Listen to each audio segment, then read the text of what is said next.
প্রিয় ছাত্ররা, good morning. গত ক্লাসে আমি পরমাণু সম্পর্কে আলোচনা করেছিলাম। আজকে আমি আয়ন সম্পর্কে আলোচনা করব। তো গত ক্লাসে আমরা আলোচনা করেছিলাম যে কিভাবে ক্যাটায়ন এবং অ্যানায়ন সৃষ্টি হয়, এগুলো আলোচনা করেছিলাম। তো আজকে আমি চিত্র সহযোগে এই ক্যাটায়ন এবং অ্যানায়ন কিভাবে সৃষ্টি হয় এবং কিভাবে যৌগ গঠিত হয় সেগুলোর জাস্ট আলোচনা করব। তার আগে আমরা আরও কয়েকটি বিষয় নিয়ে একটু জেনে নেব।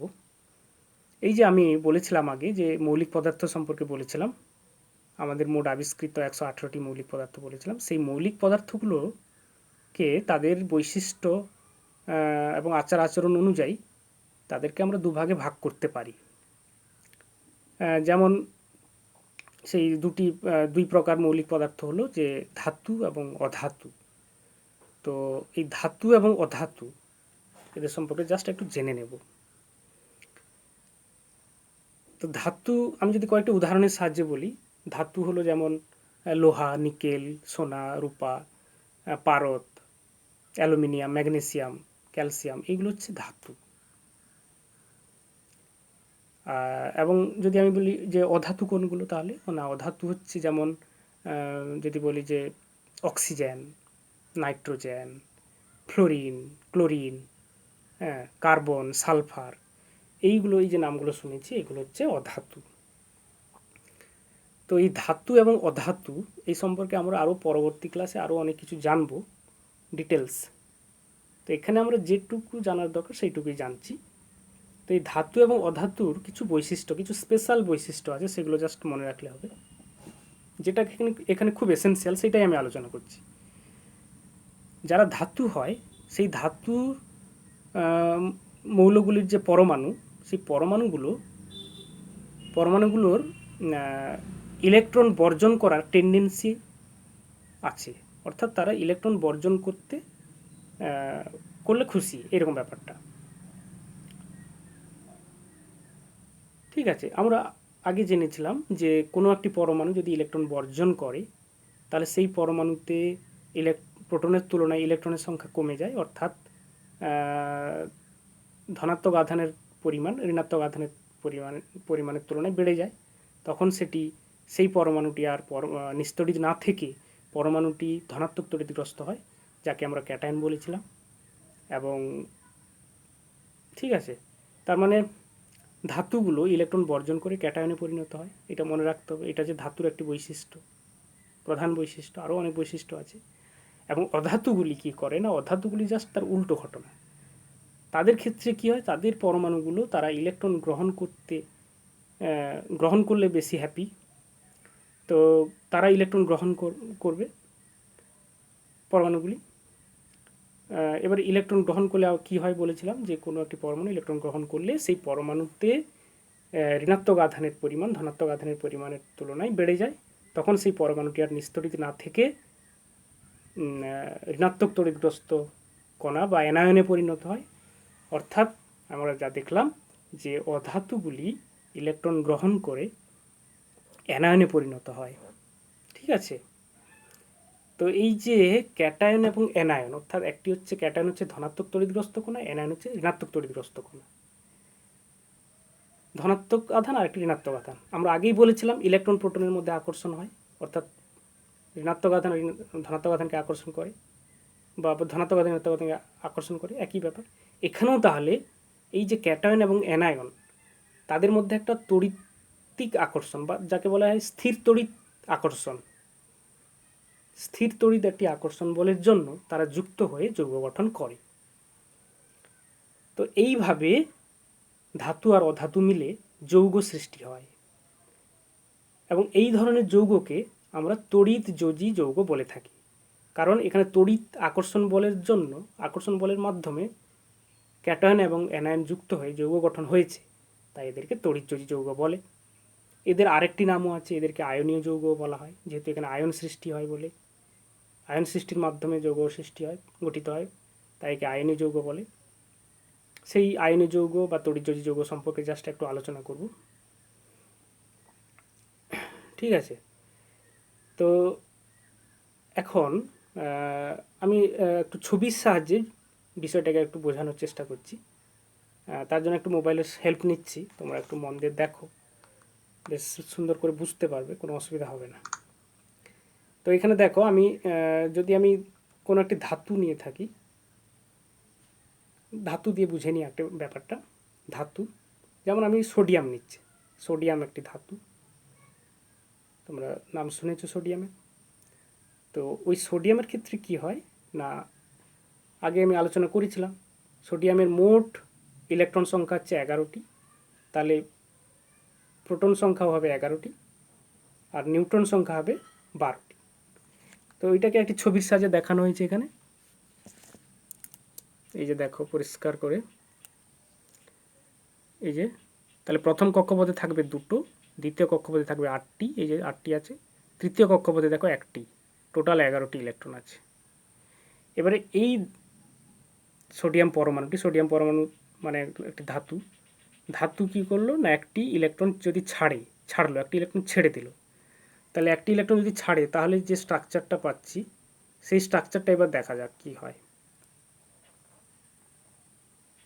এই দেখো, একটা ইলেকট্রন ছাড়ার পর কি ঘটনা ঘটেছে দেখো, একটা ইলেকট্রন ছাড়লো মানে 10টি ইলেকট্রন হয়ে গেল, তখন একটি কমে গেল, তাহলে প্রথম কক্ষপথে থাকছে 2টো, দ্বিতীয় কক্ষপথে থাকছে 8টি, তৃতীয় কক্ষপথ আর নেই।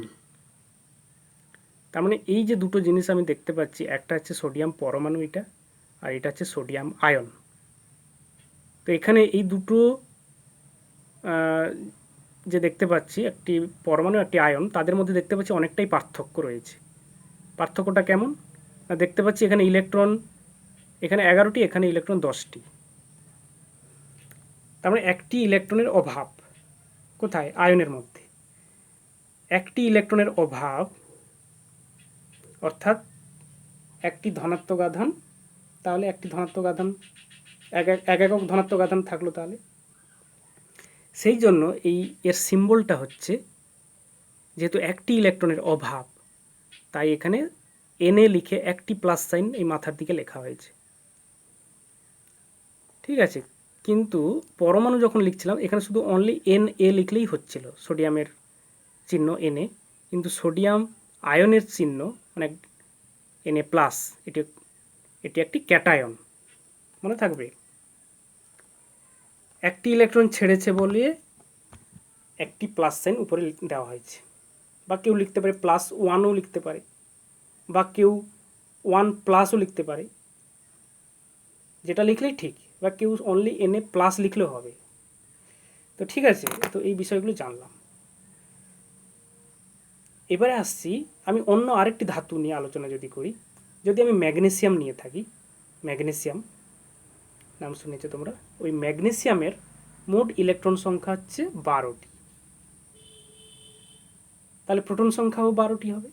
তো তাকে যদি আমরা এইভাবে কক্ষপথ অনুযায়ী সাজাই, তাহলে প্রথম কক্ষপথে থাকবে 2টি, তার পরের কক্ষপথে থাকবে 8টি, তাহলে 2 + 8 মানে 10টি হয়ে গেল। তার পরের কক্ষপথে অর্থাৎ তৃতীয় কক্ষপথে থাকবে 2টি, তাহলে হলো কত, 2 + 8 + 2 = 12 হয়ে গেল। তাহলে আমরা শেষ কক্ষপথে 2টি ইলেকট্রন আছে। তো এই ম্যাগনেসিয়াম পরমাণু, তার টেন্ডেন্সি হচ্ছে 2টি ইলেকট্রনকে সে ছাড়তে পারে, যেমন সোডিয়াম একটি ইলেকট্রনকে ছাড়তে পারে, ম্যাগনেসিয়াম 2টি ইলেকট্রনকে ছাড়তে পারে। সবাই একই একই ইলেকট্রনকে ছাড়তে পারবে না, এটাই তো পার্থক্য, এটাই তো মৌলিক পদার্থের মেন পার্থক্য এগুলো। তাহলে তো সবাই এক হয়ে যেত, সবাই তো সমান হয়ে যেত, কিছু না কিছু পার্থক্য থাকবে প্রত্যেকের মধ্যে, সোডিয়ামের সঙ্গে ম্যাগনেসিয়ামের, এখানেই এটাই একটা পার্থক্য। তো যাই হোক, আমরা আরও ডিটেলস জানবো এই বিষয়গুলি সম্পর্কে, কে বা কোন মৌল কটি ছাড়বে, কি করবে, এই ব্যাপারগুলো আরও জানবো। তাহলে যখন ম্যাগনেসিয়াম পরমাণু 2টি ইলেকট্রন ত্যাগ করলো, তার মানে তার 2টি ইলেকট্রনের অভাব ঘটলো। তাহলে এই ম্যাগনেসিয়াম পরমাণুটি যখন ম্যাগনেসিয়াম আয়নে পরিণত হচ্ছে, তার সিম্বলটা হয়ে যাবে Mg++, মানে 2টি প্লাস। আগে সোডিয়ামের ক্ষেত্রে Na+, একটি প্লাস ছিল, এখানে 2টি প্লাস। তো কেউ এটাকে লিখতে পারে যে Mg2+ লিখতে পারে, বা কেউ লিখতে পারে Mg+2ও লিখতে পারে, অথবা কেউ লিখতে পারে Mg মানে প্লাস প্লাস পাশাপাশি, যেটা লিখলেই ঠিক। তো এইভাবে আমরা আরও বিভিন্ন ধরনের যে ধাতুগুলো সম্পর্কে আমরা বললাম, বা তোমরা আরও দেখবে, বইতে দেখবে। তো সেগুলো তোমরা নিজেরা প্র্যাকটিস করে করে দেখবে যে কোন ধাতু কটি ইলেকট্রন ত্যাগ করতে পারছে। তো এবারে আসি একটি অধাতু নিয়ে, যে কিনা ইলেকট্রন গ্রহণ করে, তার সম্পর্কে একটু জানি। তো আমি এখানে একটি উদাহরণ দিচ্ছি, সেটা হলো যে আমি একটা ক্লোরিন পরমাণু নিচ্ছি। এখানে ছবির সাহায্যে দেখা যায় একটি ক্লোরিন পরমাণু নিয়েছি। তো সেই ক্লোরিন পরমাণু মোট ইলেকট্রন সংখ্যা হচ্ছে কতটি? 17টি। তাহলে প্রোটন সংখ্যা হবে 17টি এবং নিউট্রন সংখ্যা হচ্ছে 18টি। তাহলে এই যে 17টি ইলেকট্রন, এই ইলেকট্রনগুলো কীভাবে কোন কক্ষপথে কটি থাকে সেগুলো একটু বলে নিচ্ছি। এখানে ছবিতে দেখিয়ে নিচ্ছি, দিলে সুবিধা হবে। এটা আগেও আলোচনা করেছিলাম। দেখো, প্রথম কক্ষপথে আছে 2টি, এই যে। দ্বিতীয় কক্ষপথে দেখো 1 2 3 4 5 6 7 8 8টি, এবং তৃতীয় কক্ষপথে আছে 1 2 3 4 5 6 7। তাহলে মোট কটি হলো 2 + 8 + 7 = 17টি। এবারে এই যে ক্লোরিন পরমাণুটি নিলাম, সে কিনা ইলেকট্রন একটি গ্রহণ করলো। এই যে একটি ইলেকট্রন গ্রহণ করলো, তাহলে একটি ইলেকট্রন গ্রহণ করলে এখানে ইলেকট্রনের সংখ্যা কটি হবে না? 17 + 1 অর্থাৎ 18টি ইলেকট্রন। এখন 18টি ইলেকট্রন হয়ে গেল, অর্থাৎ কিন্তু প্রোটন একই থাকলো। প্রোটন সেই 17টি ছিল, 17টিই থাকলো। ইলেকট্রনের সংখ্যা 18টি হয়ে গেল। তাহলে ঋণাত্মক আধানের পরিমাণ বেড়ে গেল। কত একক বেড়ে গেল? 1 একক বেড়ে গেল। সেই জন্য আমরা এখানে এর চিহ্নতে কি লিখব না? ক্লোরিনের চিহ্ন হচ্ছে Cl, ক্লোরিন পরমাণুর চিহ্ন Cl, কিন্তু ক্লোরিন আয়নের যে চিহ্নটা হবে Cl লিখে উপরে মাইনাস। এই যে দেখো, আমি ছবিতে এখানে দেখিয়েছি Cl মাইনাস, এই যে লেখা হয়েছে Cl লিখে উপরের দিকে মাইনাস সাইন। বা কেউ লিখতে পারে -1, বা কেউ লিখতে পারে 1-, যেটা লিখলেই সেটা ঠিক। তো এইভাবে আমরা ক্লোরিন আয়ন পেলাম, যেটি হলো একটি অ্যানায়ন। তো তোমাদের অনেক সময় পরীক্ষায় প্রশ্ন আসে যে সোডিয়াম পরমাণু এবং সোডিয়াম আয়নের মধ্যে কি কি পার্থক্য রয়েছে এবং কি কি মিল রয়েছে। তাহলে তোমরা এখানে ছবি দেখেই বুঝতে পারবে। ছবিটা একটু, বইতে যে ছবিটা আছে সেটাই দেখবে, যে সেখানে দেখবে কি কি পার্থক্য রয়েছে আর কি কি মিল রয়েছে। আমি প্রথমে মিলগুলো বলে নিচ্ছি। প্রথমে মিল হচ্ছে সোডিয়াম পরমাণুতে 11টি প্রোটন আছে, আর সোডিয়াম আয়নেও 11টি প্রোটন আছে। আবার সোডিয়াম পরমাণুতে 12টি নিউট্রন আছে, সোডিয়াম আয়নেও 12টি নিউট্রন আছে। এগুলো মিল। এবার অমিল কি দেখছি না? সোডিয়াম পরমাণুতে 11টি ইলেকট্রন ছিল, কিন্তু সোডিয়াম আয়নে 10টি ইলেকট্রন আছে। এটা একটা অমিল।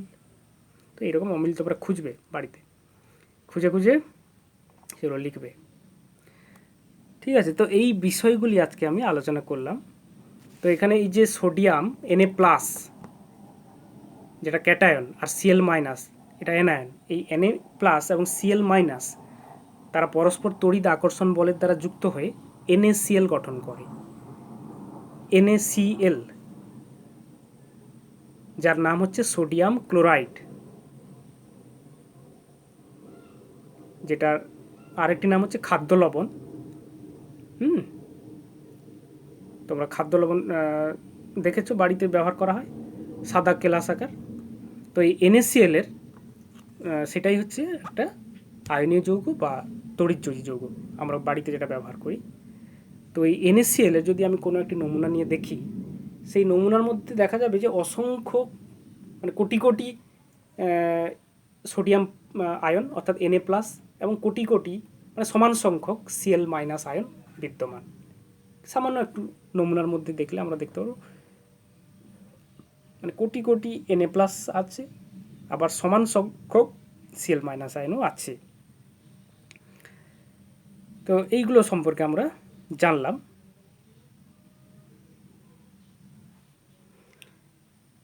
ঠিক আছে, এগুলো আমি বলেছি। তাছাড়া আরও কিছু কিছু আয়নীয় যৌগ বা তড়িৎযোজী যৌগ হয়, যেমন ক্যালসিয়াম ক্লোরাইড, যার সংকেত হচ্ছে CaCl2, ম্যাগনেসিয়াম ক্লোরাইড MgCl2। তো এইরকম আরও অনেক কিছু যৌগ আছে, আমরা আরও জানবো আস্তে আস্তে, মনে রাখবে তোমরা এগুলো। এই যে আয়নীয় যৌগগুলি বললাম বা তড়িৎযোজী যৌগ বললাম, এদের কিন্তু পৃথক অণুর কোনো অস্তিত্ব নেই। বুঝতে পারলে? পৃথক অণুর কোনো অস্তিত্ব নেই। যদি তোমাকে বলা হয় যে NaCl এর একটি অণু কি পাওয়া সম্ভব, বা NaCl এর অণু কথাটি বলা কি যুক্তিসম্মত, তো তোমাদের অ্যান্সার হবে না। কারণ এই তড়িৎযোজী যৌগগুলোকে আমরা পৃথক অণু হিসাবে পাই না, তাদেরকে আমরা বিভিন্ন কেলাস আকারে পেয়ে থাকি। তো যাই হোক, এগুলো হচ্ছে তড়িৎযোজী যৌগের এক একটা বৈশিষ্ট্য। তো এই যে তড়িৎযোজী যৌগগুলোকে বললাম, এগুলো কিন্তু আবার জলে দ্রবীভূত হয়ে আয়নে বিশ্লিষ্ট হয়ে যেতে পারে। ঠিক আছে, যেমন NaCl, এটা জলে দ্রবীভূত হয়ে Na+ এবং Cl- আয়নে বিভাজিত হতে পারে। তো এইগুলো হচ্ছে তড়িৎযোজী যৌগের এক একটি বৈশিষ্ট্য, তোমাদের মনে রাখতে হবে। তো আমি এখানে একটি টেবিলের সাহায্যে তোমাদের কয়েকটি নমুনা দেখাবো এখানে, যে বিভিন্ন ধাতু এবং কয়েকটি অধাতু নিয়ে এখানে টেবিলে দেখাবো যে ধাতুগুলি কি করে না ইলেকট্রন বর্জন করে, তে ক্যাটায়নে পরিণত হয়, আর অধাতুগুলি ইলেকট্রন গ্রহণ করে অ্যানায়নে পরিণত হয়। তো সেইগুলো আমি কয়েকটি উদাহরণের সাথে দেখাচ্ছি, তোমরা একটু দেখবে। তো এখানে দেখো, টেবিলটা একটু ফলো করো ভালো করে প্রত্যেকে। এ দেখো পটাশিয়াম, ছবিতে দেখো, তোমরা বইতে দেখবে পটাশিয়াম, ওই মৌলটির চিহ্ন হচ্ছে K, এবং এই পটাশিয়ামের একটি পরমাণু কি করে না একটি ইলেকট্রন ছাড়তে পারে। পটাশিয়াম হচ্ছে একটা ধাতু, কিন্তু ও একটি ইলেকট্রন ছাড়তে পারে। সেই জন্য যে ক্যাটায়নটা সৃষ্টি হয়, ইলেকট্রন ছাড়লে ক্যাটায়ন সৃষ্টি হয়, তার সংকেত কী হবে না K লিখে উপরে একটি প্লাস সাইন। তোমরা দেখো প্রত্যেকে K লিখে উপরে একটি প্লাস সাইন, যেহেতু একটি ইলেকট্রন ছেড়েছে তাই একটি প্লাস সাইন বসলো, মনে থাকবে। এরপর আসছি ম্যাগনেসিয়াম। ম্যাগনেসিয়ামের কথাটা তো একটু আগে বললাম, Mg, তার মৌলের চিহ্ন হচ্ছে Mg, দুটি ইলেকট্রন ছাড়তে পারে, সেই জন্য সংকেত তার যে ক্যাটায়নটা সৃষ্টি হলো তার সংকেত হবে Mg লিখে উপরে +2। এরপর আসি জিঙ্ক, যার সংকেত হচ্ছে Zn। জিঙ্ক ও কী করে না দুটি ইলেকট্রন ছাড়তে পারে, সেই জন্য জিঙ্কের যে পরমাণু থেকে যখন জিঙ্ক আয়ন সৃষ্টি হচ্ছে তার সংকেতটা হবে Zn2+ বা Zn++, মনে থাকবে। এবার আসছে লেড, যার চিহ্ন হচ্ছে Pb, সে কী করে না দুটি ইলেকট্রন ছাড়তে পারে, সেই জন্য তার ক্ষেত্রে যে আমরা ক্যাটায়নটা পাবো সেটা হচ্ছে, তার সংকেতটা হবে Pb2+। একইভাবে তোমরা জানবে অ্যালুমিনিয়ামের ক্ষেত্রে অ্যালুমিনিয়ামের একটি পরমাণু 3টি ইলেকট্রন ছাড়তে পারে, সেই জন্য তার যে ক্যাটায়নটি সৃষ্টি হলো সেই ক্যাটায়নের সংকেতটা হবে Al3+। এবার আসছি ফ্লোরিন, যার সংকেত হচ্ছে F। এরা হচ্ছে এবার যেগুলো বলছি সেগুলো সব অধাতু। এতক্ষণ আমি বলছিলাম অ্যালুমিনিয়াম পর্যন্ত বললাম সেগুলো ধাতু, ইলেকট্রন ত্যাগ করে। এবার আসছি অধাতু, যারা ইলেকট্রন গ্রহণ করবে এবং অ্যানায়ন সৃষ্টি করবে, যেমন ফ্লোরিন একটি ইলেকট্রন নেয়, দিয়ে যে আয়নটা সৃষ্টি হয় সেই আয়নের নাম হচ্ছে ফ্লোরাইড, যার সংকেত হবে F-। এই যে F লিখেছি, F লিখে একটি মাইনাস লিখেছি, তার নাম হচ্ছে ফ্লোরাইড, অর্থাৎ অ্যানায়ন। একইভাবে অক্সিজেন আবার দুটি ইলেকট্রন দুটি ইলেকট্রন গ্রহণ করবে যেহেতু অধাতু, এবং যে আয়নটি সৃষ্টি করবে অ্যানায়নটি, সেটা হবে, তার সংকেত হবে O2, ও লিখে উপরে 2 লিখে মাইনাস, যার নাম হচ্ছে অক্সাইড। তোমরা লিখে লিখে প্র্যাকটিস করবে। এবার আসছি সালফার, সেও দুটি ইলেকট্রন গ্রহণ করতে পারে, তারপর যে অ্যানায়নটি সৃষ্টি হয় তার নাম হচ্ছে সালফাইড, এস লিখে উপরে 2 লিখে মাইনাস। এবার আসছি ব্রোমিন, সেও কী করে না একটি ইলেকট্রন গ্রহণ করে, যে অ্যানায়নটি সৃষ্টি করে তার নাম হচ্ছে ব্রোমাইড, যার সংকেত হবে Br লিখে উপরে মাইনাস, একটি মাইনাস, ব্রোমাইড। তো এইভাবে আমরা এই বিষয়গুলি সম্পর্কে একটু জানলাম, যে কী করে অ্যানায়ন এবং ক্যাটায়নগুলো সৃষ্টি হয় এবং কয়েকটি উদাহরণের সাহায্যে জানলাম।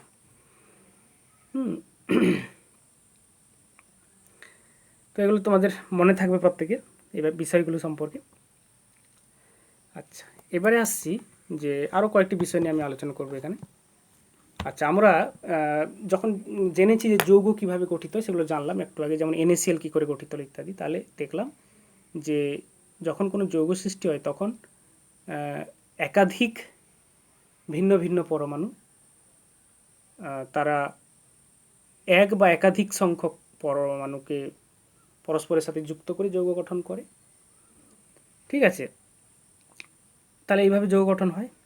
আচ্ছা আচ্ছা, কখনো কখনো আমরা এটাও দেখি যে একই মৌলের একটি পরমাণু বা একাধিক পরমাণু তারা জোটবদ্ধ অবস্থায় থেকে তড়িৎগ্রস্ত হয়, বা অনেক সময় দেখা যায় যে ভিন্ন ভিন্ন মৌলিক পদার্থের একাধিক পরমাণু তারা জোটবদ্ধ অবস্থায় থেকে তড়িৎগ্রস্ত হয়ে যায়। তড়িৎগ্রস্ত মানে সে ঋণাত্মক তড়িৎগ্রস্ত হতে পারে বা ধনাত্মক তড়িৎগ্রস্ত হতে পারে, যাই হোক আলটিমেট তড়িৎগ্রস্ত অবস্থায় থাকতে পারে। তাহলে সেই জোটবদ্ধ অবস্থায় যে পরমাণু পুঞ্জগুলোকে পেলাম একসাথে তড়িৎগ্রস্ত, আলটিমেট রেজাল্টেন্ট হিসাবে তার তড়িৎগ্রস্ত হলো সে হয় ধনাত্মক বা ঋণাত্মক, তাদেরকে আমরা একসঙ্গে মূলক বলে থাকি বা রেডিক্যাল। মনে থাকবে? তাহলে এই যে মূলকগুলি বললাম সেই মূলকগুলি সম্পর্কে একটু আমি আলোচনা করব। তাহলে কোনো একটি মূলকের মধ্যে তার মধ্যে যতটা আধান থাকে সেই আধানটাই হবে সেই মূলকের যোজ্যতা। মনে থাকবে, কোনো একটি মূলক নিলাম, তার মধ্যে যতটাই আধান থাকুক, সে ধনাত্মক আধান হতে পারে বা ঋণাত্মক আধান হতে পারে, সেই ধনাত্মক আধান বা ঋণাত্মক আধানের পরিমাণটাকেই বলা হচ্ছে তার যোজ্যতা। তো এই মূলকগুলো তারা বিভিন্ন রাসায়নিক বিক্রিয়ায় অংশগ্রহণ করে, যেহেতু তারা তড়িৎগ্রস্ত তাই তারা তড়িৎ আকর্ষণ বলের মাধ্যমে যুক্ত হয়ে যৌগ গঠন করতে পারে। আমরা এখানে কয়েকটি মূলকের উদাহরণ দেব, সেগুলো তোমরা একটু মন দিয়ে দেখবে এবং তাদের সংকেত, নামের স্পেলিং ঠিকঠাক করে প্র্যাকটিস করতে হবে। নামের স্পেলিং ভুল হলে কিন্তু সেটা ঠিক হবে না, ভুল হয়ে যাবে। যেমন আমি এখানে উদাহরণ দিচ্ছি যে প্রথম একটি মূলকের নাম বলছি, তাহলে প্রথমে তোমরা মূলকের ডেফিনেশনটা ভালো করে পড়বে, সেটাকে ভালো করে রপ্ত করবে। এবং আমি এখন ডেফিনেশনটা একটু বলে দিলাম, আগেই বলে দিয়েছি, তোমরা বইতেও পড়ে নেবে। এখন কয়েকটি আমি উদাহরণ দিচ্ছি। যেমন প্রথম হচ্ছে নাইট্রেট।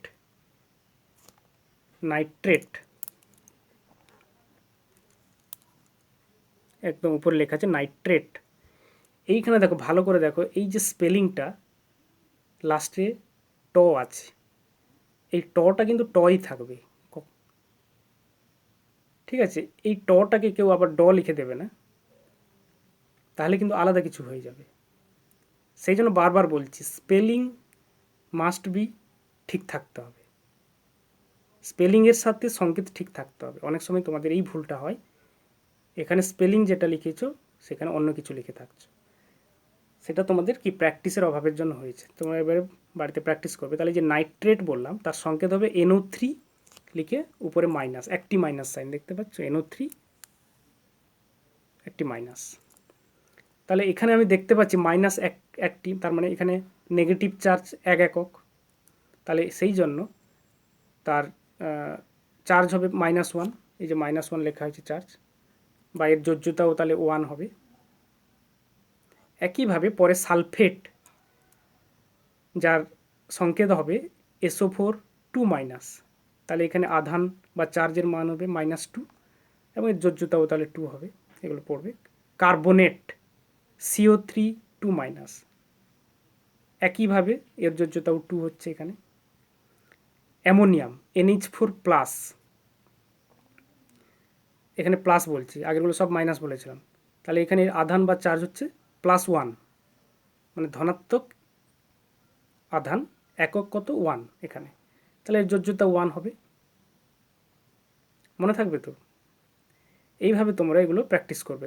এইখানে আমি যে একটি বললাম, এই যে অ্যামোনিয়াম NH4+, এইটা দিয়ে তোমাদের অনেক সময় পরীক্ষায় প্রশ্ন আসে যে একটি ধনাত্মক আধানযুক্ত মূলকের উদাহরণ দাও।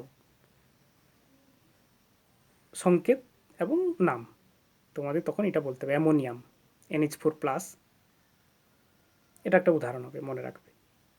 আচ্ছা, এরপর আসছি বাইকার্বনেট, যার সংকেত হচ্ছে HCO3-, তাহলে তার আধান বা চার্জের মান হচ্ছে -1, যোজ্যতা 1। এবার আসছি ফসফেট, PO4 3-, তার মানে এর আধানের মান কত? -3, যোজ্যতা 3। হাইড্রোক্সাইড, যার সংকেত হচ্ছে OH-, তাহলে আধানের মান হচ্ছে -1 এবং যোজ্যতা তাহলে 1। তাহলে এই যে বিষয়গুলি সম্পর্কে আমরা আজকে আলোচনা করলাম, যে তাহলে আমরা আজকে এই মূলকগুলি সম্পর্কে বেশ আলোচনা করলাম। তো এই মূলকগুলির কয়েকটি মূলকের উদাহরণ দেওয়া হলো এবং তাদের মধ্যে কত ধনাত্মক আধান আছে না ঋণাত্মক আধান আছে এবং কত একক ধনাত্মক আধান বা কত একক ঋণাত্মক আধান আছে সেগুলো জানলাম, এবং সেই ঋণাত্মক আধানের পরিমাণ অনুযায়ী তাদের যোজ্যতাও নির্ণয় করা সম্ভব হলো। তো আজকে তাহলে এই পর্যন্ত। আমরা পরবর্তী ক্লাসে আরও অন্য কিছু বিষয় নিয়ে আলোচনা করব।